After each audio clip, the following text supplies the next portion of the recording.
जिसने मुंबई को दहलाया, माया नगरी को लहूलुहान किया, देश को सबसे बड़ा जख्म दिया।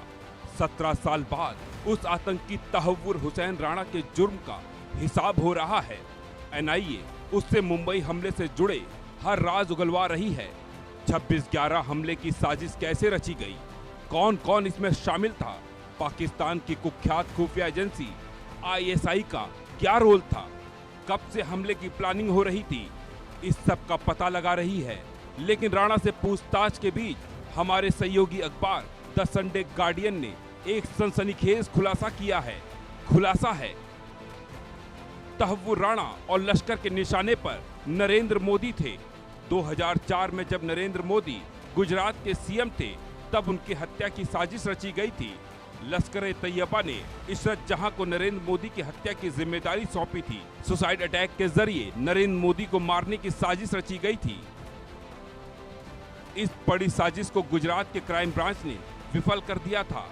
इशरत जहां को एनकाउंटर में मार गिराया था, लेकिन इशरत के एनकाउंटर पर तब कांग्रेस के नेताओं ने जाने कितने ही सवाल खड़े किए थे।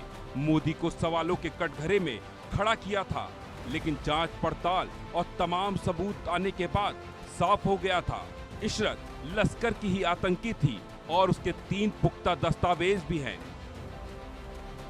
एक दस्तावेज एनआईए द्वारा हेडली से की गई पूछताछ का हिस्सा है। दूसरा एक कानूनी दस्तावेज है जिसे 2010 में अमेरिकी दूतावास में तैनात एक वरिष्ठ सदस्य ने साझा किया था, जिसमें भारतीय एजेंसियों ने सितंबर 2009 में एफबीआई द्वारा हेडली से की गई पूछताछ का हवाला दिया था। तीसरा दस्तावेज इंटेलिजेंस ब्यूरो द्वारा फरवरी 2013 में केंद्रीय जांच ब्यूरो को साझा किया गया था। तीनों दस्तावेजों में एक ही बात कही गई थी कि इशरत जहां लश्कर का हिस्सा थी और उसे नरेंद्र मोदी की हत्या का काम सौंपा गया था। डेविड कोलमैन हेडली ने भी पूछताछ के दौरान इस बात को कबूल किया था। लेकिन अब जब आतंकी राणा से पूछताछ हो रही है, तब इशरत जहां के लश्कर के आतंकी होने की बातें डेविड कोलमैन हेडली ने भी कबूल की थी। डेविड हेडली साल 2002 में लश्कर के संपर्क में आया था।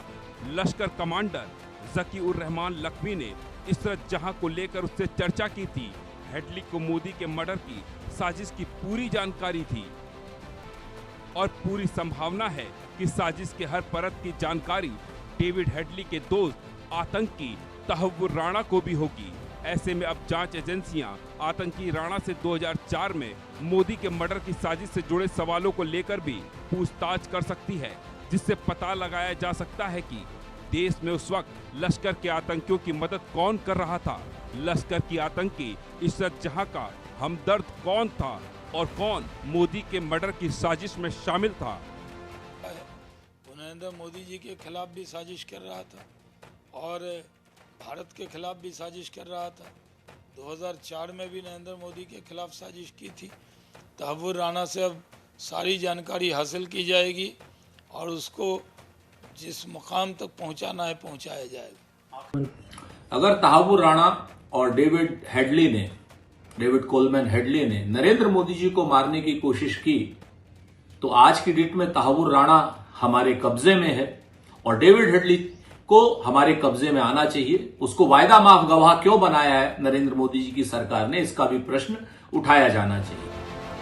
फिलहाल मोदी के मर्डर की साजिश का खुलासा होने पर सियासी गलियारे का तापमान चढ़ने लगा है, लेकिन सवाल है कि मोदी के मर्डर की साजिश के पीछे उस वक्त कौन कौन था, कौन लश्कर के आतंकियों की मदद कर रहा था, किसने मोदी के मर्डर की साजिश का ऑर्डर दिया था।